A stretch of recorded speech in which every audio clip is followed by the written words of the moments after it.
Chali. Namaskar everybody, good afternoon all. I welcome you all on the behalf of StudyIQ IS. My name is Pritesh Maturkar. I am the Senior Faculty of Geography, Environment and Ecology in StudyIQ IS. And side by side, ladies and gentlemen, I am your tour guide because the person whom you are seeing on the screen right now, I have been to 48, 49 countries and I have traveled across 4 continents of the world per se. For me, geography is not only my profession but my passion. So I welcome you all to Geography Through Maps version 2.0. In this series, I am targeting 3 very important parameters. Number 1 will be understanding the clarity, will be understanding the concept behind every goddamn location on the map as to how is the topography related to the particular climate, how vegetation is getting influenced because of that, and n number of stuff. We'll be understanding some of the important current affairs with regards to that location, and most importantly, I will be using some rough sketches. I'll be using some mapping outlines which I'll be drawing on the screen, and whatever I'll be drawing on the screen, it will be readily available to all of you on my Telegram handle CSC with PM, just as it is after the lecture. So I welcome you all, everybody. So in today's session, I will be focusing, rather I will be starting off the discussion of this particular part of the planet. So this part over here, this is referred to as Oceania. So this is a very important region. Why do I start with this always? Because once you understand this part, then everything just becomes an amplified version of this, in particular Australia and New Zealand. So I will be starting off first with the discussions of Australia today, then we'll do New Zealand, then we'll doing the Pacific Island grouping, and then we'll shifting our course to the Western Hemisphere out there. Okay, so I welcome you all. Anshuman sir, Kanwar ma'am, rest of you, those are watching me right now. Sonu sir, good afternoon everybody. So yesterday I was not well actually, so I was not able to take the lecture. I am suffering from cough and cold. I was coughing up a lot, and plus there was some scheduling error. So that's why I was not able to take the lecture. So I've shifted the lecture course from 2 to 3 because this is the timing when everybody is comfortable. So I hope that this timing suits you all, and then we can all start together collectively through this time. Okay. So please give me a confirmation whether you are all able to clearly hear and see me. Then I will start off with the discussions out there. So for discussion of basically Oceania, we need to understand the very important geographical concepts.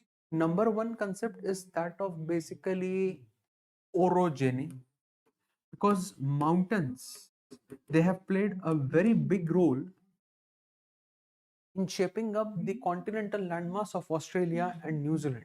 Then we also need to understand a very important concept of plate tectonics. So don't worry, I'll be teaching you all of this, and we need to also understand the concept of basically volcanism. So in due course of time, from today onwards till the time I finish off this part, we'll be zoning on this key concepts also. Plus I'll be discussing the important current affairs and we'll be drawing the rough sketches. All clear everyone? Chalo, thank you everyone. So let's begin now with the discussion of Australia and the part of Oceania. So when I'm talking about Oceania, guys, Oceania includes basically the world's largest island continent. We call it as the Australia. Then we have a country called as Papua New Guinea. So this is the island of Papua. Over here, you have a small country called as Papua New Guinea. Then we have the landmass of New Zealand, and then this particular grouping of Southwest Pacific islands. We have the Federation of Micronesia, we have the Federation of Melanesia, and we have the Federation of Polynesia. So Micronesian Islands, Melanesian Islands, and Polynesian Islands. It's tad bit difficult to get it from the physical map. So now for the very first time, I'm starting off with the discussions of this particular area using the political maps too. So guys, please let me know, are you all able to clearly see these maps or not? So when I'm talking about the map of Oceania, so Oceania will include number 1, the world's largest island continent called as Australia. So Australia, like if you talk about how big Australia is, you can remember the acronym RCCUBAI. So 6th largest country in the world: Russia, Canada, China, USA, Brazil, Australia, and India. So this is where we have Australia. Australia, if I talk about, so Australia has also one very important island with it. Mind you, this is also a continental island. You do have little bit of volcanic evidences, but yes, you do have continental rocks. This island is that of Tasmania. When I'm talking about Australia, so Australia along with Africa and Canada's Quebec province, these 3 or 4 regions, they have the world's oldest continental rocks. They have the world's oldest standing continental structures. So geography of Australia is really very, very important. And Australia is one such country, particularly in the southern hemisphere, which receives something referred to as northwest monsoon. We'll also try to decode what is it. And Australia has very varied climatic types also. So Australia is very, very important. Then over here we have the island of Papua. The west side you are having the West Papua, which is ruled by Indonesia. On the east side you have Papua New Guinea, which is a part of Melanesian group. Above we have Micronesia. This is the grouping of Melanesia, and the biggest group out here is that of Polynesia. So you can see the geographical extent of Polynesia, and Polynesia also includes New Zealand. So in a nutshell, if I'm talking about Polynesia, so in Polynesia grouping, we also have New Zealand as a part of it, but it does not mean that New Zealand is not an independent country. Yes, New Zealand is an independent country, all of us know. Now, when I'm talking about these 3 groupings, so these 3 groupings are very much in news because over here you have a country called as Tuvalu. So Tuvalu is the country in the world which has basically signed an agreement with Australia, citizen swap agreement, because the average elevation of Tuvalu is just 0.5 to 0.8 meters. So this country is on the verge of complete submergence because of rising sea level. This was this year's mains question. So how climate change and rising sea level is a threat to the island nations? Discuss with examples. So this is really very, very important. Now, if we are trying to understand this region in totality, so we'll have to break this because the geography of islands is different, geography of New Zealand is different. Dare I say, New Zealand and this particular group of island, this is called as New Caledonia, which is ruled by France. So these 2 islands, they are basically the tallest peaks, or I can say the tallest regions of a submerged continent called as Zealandia. So up till now, we used to believe that we are having 7 continents, but since 2018, we now know that you have the 8th continent of the world. The 8th continent of the world is referred to as Zealandia. So New Zealand and this New Caledonian Islands, these 2, they are the only floating regions of that continent now. Rest all of that continent has submerged underneath the Pacific Ocean. So you can consider that this is the island of New Zealand.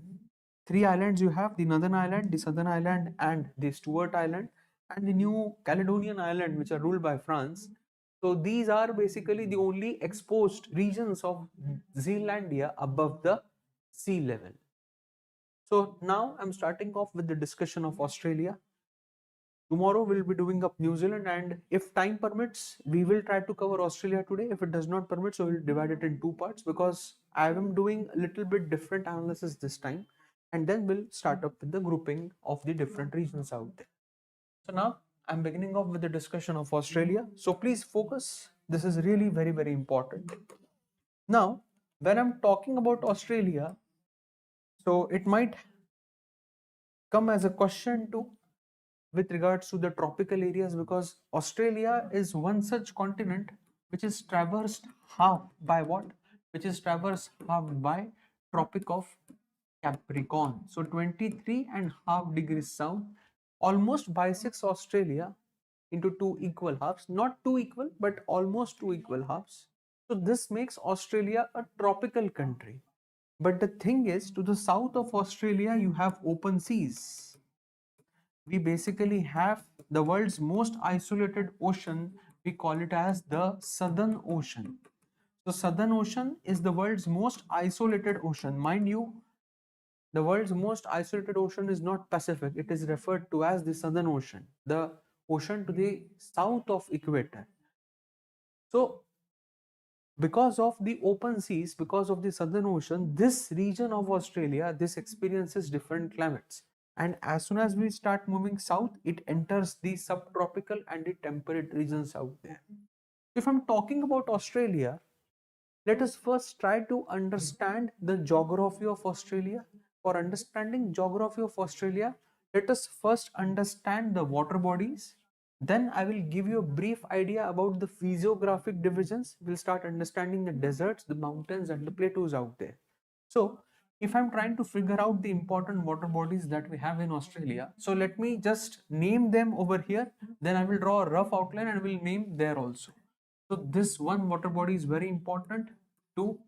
Then we have this third water body, this one, number fourth, and then number fifth over here. This five water bodies are really very, very important. Now, for drawing the rough outline of Australia, you can just use a very simple reference like this. Let me just uh, give you a bird's eye view. So this is how you can just draw a simple outline of Australia's map. If we are trying to be more precise, so let's just open up a curvature like this, bring it downwards, take it straight upwards, bring it down like this, again take it upwards, just showcase a protruding like this will be enough. So this is how you can draw a rough outline of Australia. You don't need to be precise. Don't forget to show this particular island. So this is the island of Tasmania. And Tropic of Capricorn cuts Australia directly in half, 23.5 degrees south. Okay. So what are the important water bodies that we have surrounding the Australia? So for this, I'm using the official map of Orient Black Swan School Atlas. This map I've already showcased you all. The digital 4K rendered images are already there on my Telegram channel. You can download them and you can take a print out of it, guys. So water bodies, I'm starting from the west and I'm moving towards the east. So you have the southern Indian Ocean, or we refer to it as the Indian Ocean too. Over here we have Timor Sea. Between Australia and Indonesia, between Australia and above you have Papua New Guinea. You have a sea called as Pora Sea. So a very important water body, Orafora. Then this is referred to as the Gulf of Carpentaria. Over here we have a strait called as Torres Strait. This is referred to as Torres Strait, the strait connecting basically the Indian Ocean directly to the Pacific through the Coral Sea out here. Then over here you are having the world's largest coral reef system called as the Great Barrier Reef. Then between Australia and New Zealand, you have a sea called as Tasman Sea. Over here, we have Bass Strait, the strait separating Australia from Tasmania. This is referred to as the Great Australian Bight.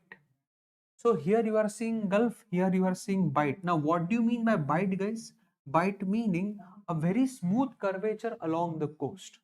So this is referred to as the Great Australian Bight, a very smooth, like not that much inundated, just a smooth curvature along the coast, nothing sort of that you are having big sea cliffs and all of that. And then if you come up over here, so over here you are having a beach called as 80 Mile Beach. So this is an important entry. 90 Mile Beach is in New Zealand, 80 Mile Beach is in Australia. This is very much in news because at present over here you are having the highest incidences of coral bleaching. You are having very high incidences of coral bleaching. So if I'm trying to just paint you on the rough outline of Australia, remembering the 4 to 5 water bodies. So Timor, Orofera, this 5 water bodies which I have just showcased over here, these are very important. You will have to remember. Rest, I'm writing the names along with those. So over here we have Timor Sea. Then above we have Pora Sea.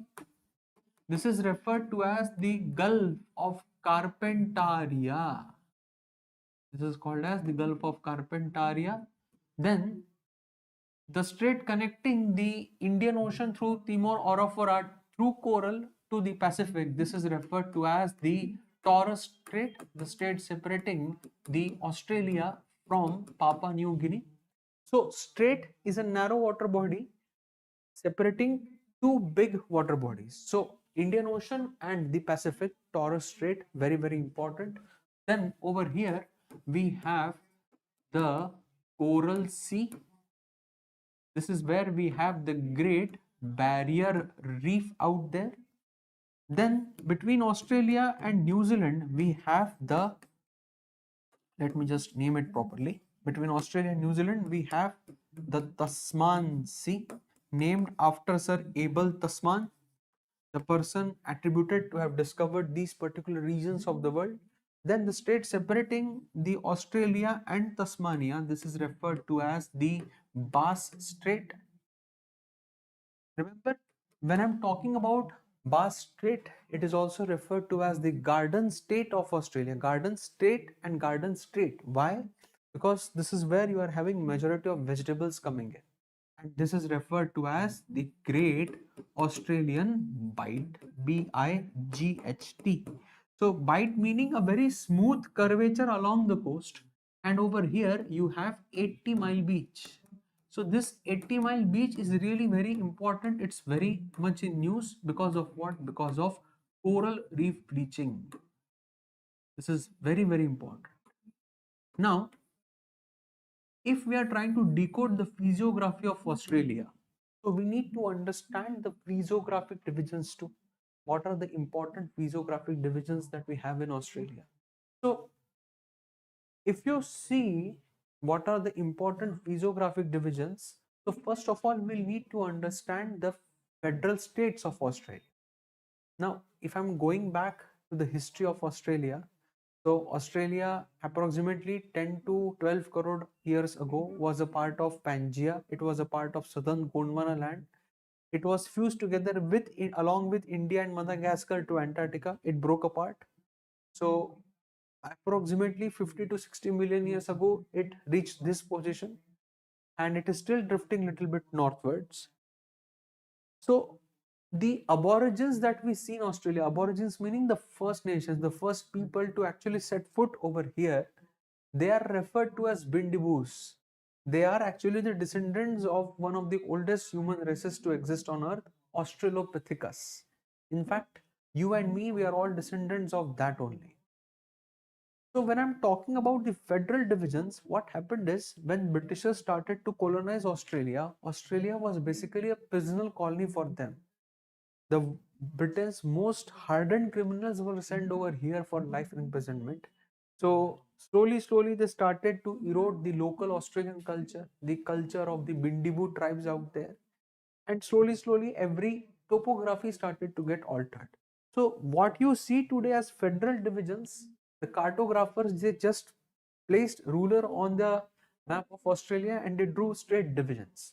So today in Australia, we are having 7 federal divisions, or we call them as the states of Australia. The first federal division out there, it is referred to as the Western Australia, number 1. The second federal division that we have, it is referred to as the Northern Territory. The third federal division, it is referred to as South Australia, division number 3rd. The fourth federal division, it is referred to as the Queensland. The fifth one, where you actually have the capital of Australia. This is where you have New South Wales, number 5. Then the world's most livable city, Melbourne, is located in division number 6 called as Victoria. And lastly, division number 7, you have Tasmania. So these are the 7 federal divisions that we have in Australia right now. So are these federal divisions important from the topography of Australia? The answer is both yes or no. So now, when I'm talking about these 7 federal divisions, let us try to understand the underlying topography too. So topographically speaking, or speaking through the physiographic divisions of Australia, so the physiographic divisions of Australia are 4-pronged. So I'm right now just drawing the map of continental Australia so that again you can benefit from it. So if I'm talking about the main physiographic divisions, this is basically a very important division of Australia. So this is referred to as the Western Australian Plateau.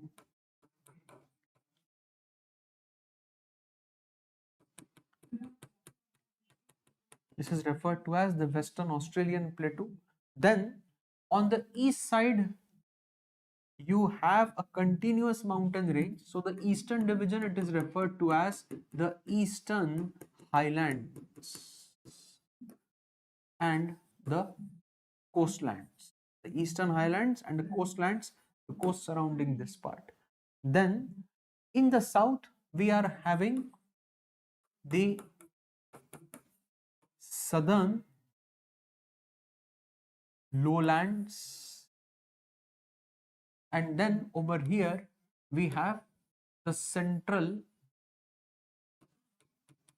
artisan basin. So physiographically speaking, these are basically the four very important divisions of Australia. And then again we have a small island of Tasmania over here, which is part volcanic, part continental. So the topography of Australia or the resources of Australia closely follow this. So now I'm opening up a map in front of you with respect to the geology of Australia. So please understand this map very, very carefully, because once you understand this map, then there will not be a problem. Please everybody just give me a good heads up whether are you able to see this map properly or not. See, when I'm talking about the Australia's geology, so Australia has been found to have continental rocks dating back to more than 4.1 billion years. 4.1 billion years. This part of Australia, the yellow region, if you can see over here, so this yellow region, this is referred to as the Australian Shield. Shield meaning the Western Australia is basically a uplifted landmass. Uplifted landmass in the sense it's a sort of plateau, and surrounding the plateau you are having edges of it. So Australian shield meaning that the basement or the core rock of the continent itself is exposed. So every continent will have its basement or core rock. That basement or core or the platform rock, we also refer to it as the bedrock. It is referred to as craton. Millions and millions of years of erosion will start eroding the soft sedimentary or the soft rocks which are above this basement or core rock, and when this basement or core rock gets exposed above, we refer to it as the shield region. So entire Western Australia is basically a shield region. It's a very, very ancient craton, and in this craton, if you go over here, you are seeing this block. This block is referred to as Pilbara block. Pilbara. So I'm writing on the board for all of you. So over here you have a basically a block called as Pilbara Craton, which is a part of Western Australia. So this along with the Kapwal Craton, this along with the Kapwal Craton. Kapwal Craton is in Central South Africa. Central South Africa. South Africa meaning not the country.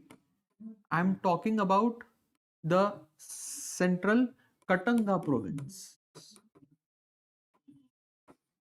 So these two cratons, these two blocks, they are the part of the world's first supercontinent.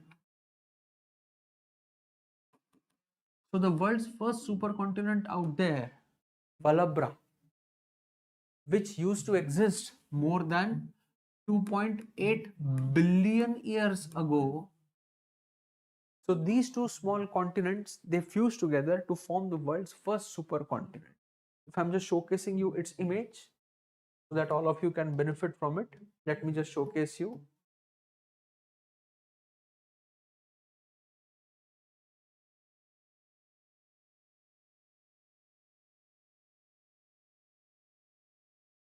Let me just showcase you the images so that all of you can benefit from it. So this is the image of the world's supercontinents that we have. So in totality, as I told you beforehand, so in totality, we are having three big supercontinents. We have the Nuna, we have Rodinia, and then we have Pangaea.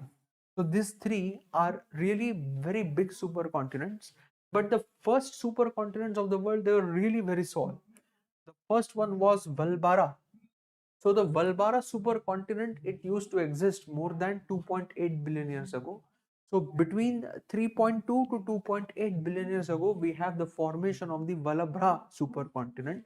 If I'm zooming in on this Valabra supercontinent, so here you will be able to clearly see the Kapval craton and the Pilbara craton. Are you all able to see this, guys? Please let me know. So this is the Kapval craton in central South Africa, and this is the Pilbara craton now in Western Australia. Guys, are you all seeing this properly? Please give me your feedback. I guess, yeah, it's visible. So this is Kapval craton, this is Pilbara craton. I hope that this knowledge is coming fruition to all of you.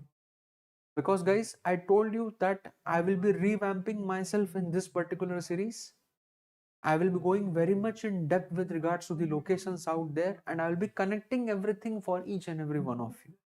So this is not going to be an ordinary just mapping series where I'm just discussing the locations and just letting go of. No, I will be going into depths. I will be making sure that you understand the concepts. Okay, so please bear with me till the very end, and I'm here because of you all only. Okay, so let's move ahead. So when I'm talking about the Western Australia, so Western Australia, it is basically a shield region, very much rich in minerals. Tomorrow we'll do the mineral and the economy too. Then, if you come on the eastern coast over here, so see, over here you are having this basically the orange region. So this is referred to as the eastern uplands, so the eastern highlands or the Great Dividing Range, and then you are having the surrounding coastlands too.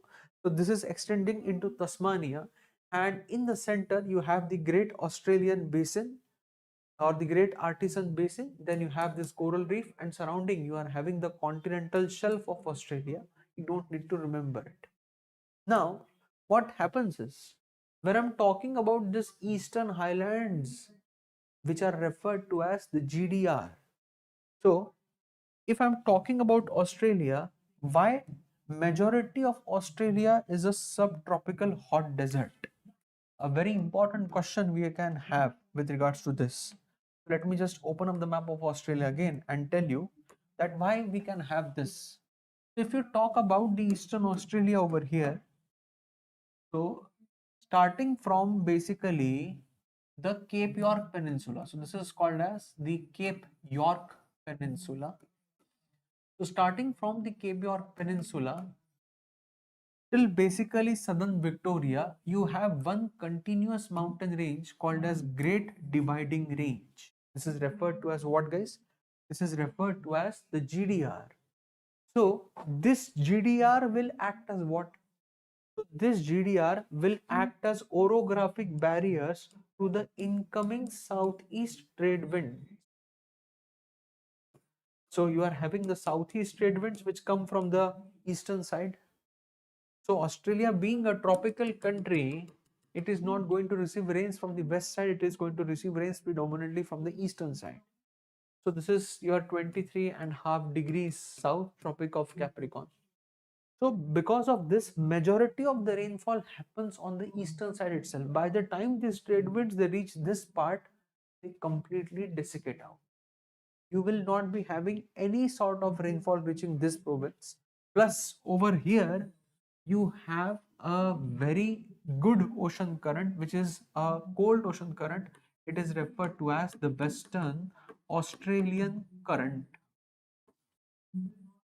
You are having an ocean current called as the Western Australian current, and mind you, this is a cold current. So the winds becoming offshore, plus you are having Western Australian cold current, plus this complete province of Australia is like a uplifted landmass. This is basically a upthrow block. This is basically an upthrow block. So that is why this particular part of Australia is complete desert. We refer to it as what? We refer to it as the Australian outback. So two-thirds of Australia is practically desert. Two-thirds. Understand this very carefully.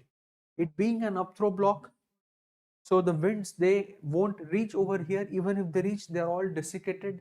So it's highland plus winds reaching very much dry, plus on the western side you are having cold current.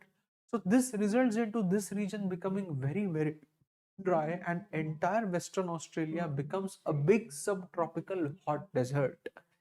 This is referred to as the Australian outback, and more than 90% of it is empty. More than 90% of it is empty. That is why if you see that where do we have really the majority of the population of Australia? The majority of the population of Australia, dare I say more than 90%, it resides in the south and southeast. 90% of Australia's population you will find concentrated in this part. 90%. Why?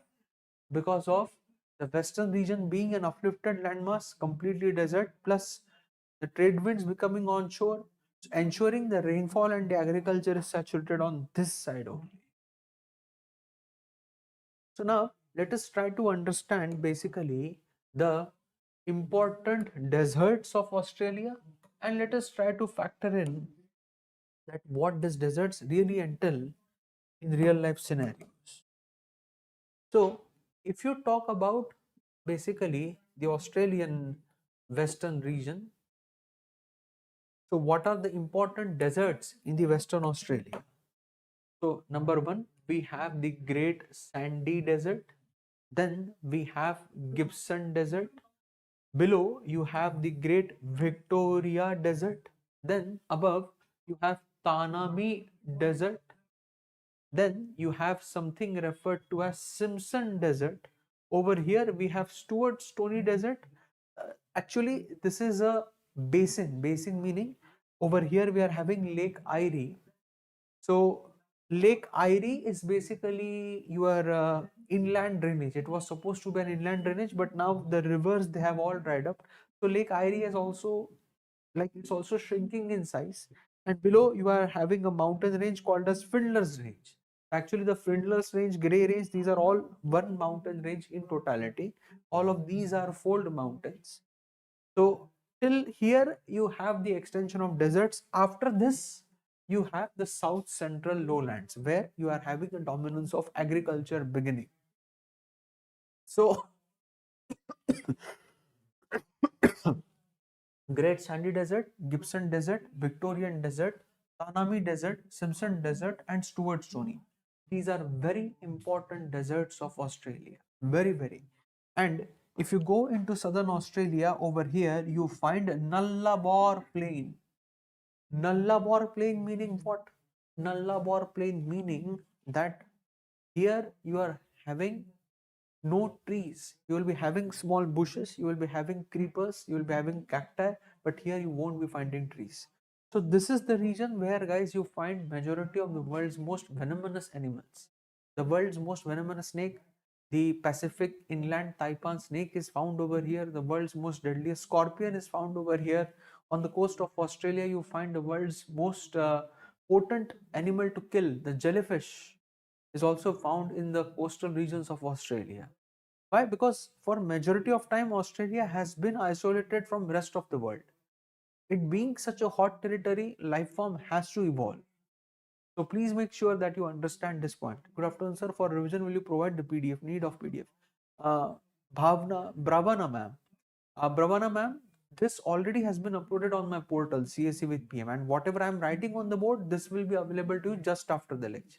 So don't have to worry.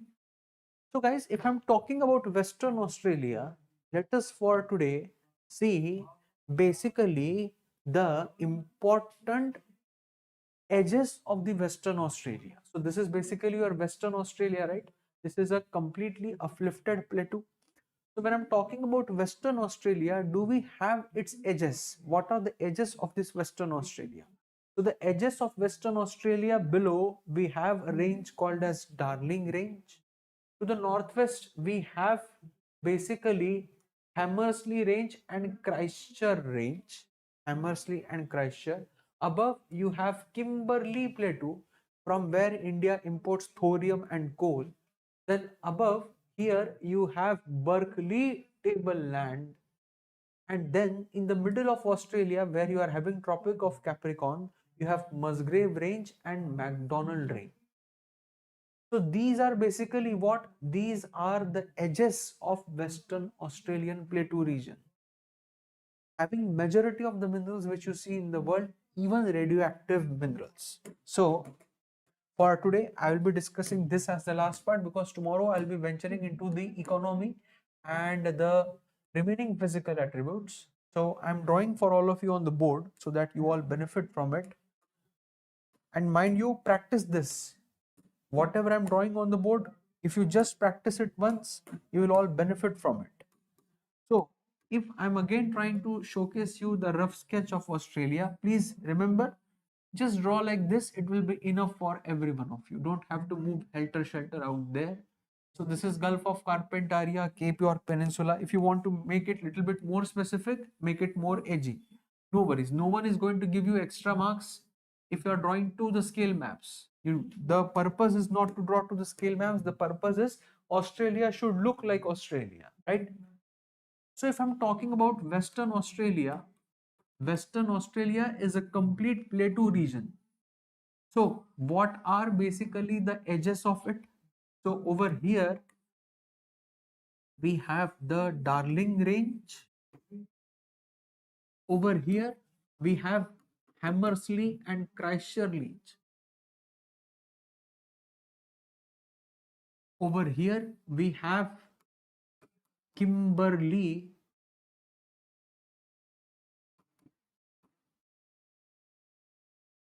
right? Over here we have the Berkeley Tableland Plateau.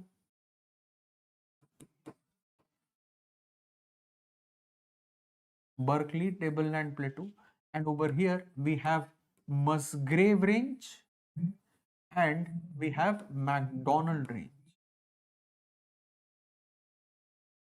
So we have the Musgrave Range and we have the McDonald Range. So this is over here we have the McDonald Range and we have the Musgrave Range. Sorry, my bad, I just wrote opposite. Let me just correct it. So McDonald Range and we have the Musgrave Range. So these are basically the edges of what? These are basically the edges of the Western Australian Plateau region. When I'm talking of these edges will hold majority of the world's metallic and non-metallic minerals in terms of what? In terms of their quality. This region is known for grade A anthracite coal.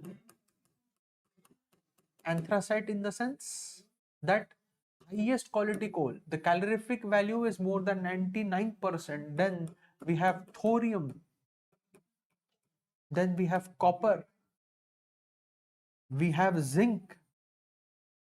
We have gold. We have tungsten. We have silver. And plus this region is also having lots and lots of rare earths. So this region is really very, very important for each and every one of you. Okay. So I want your honest opinion.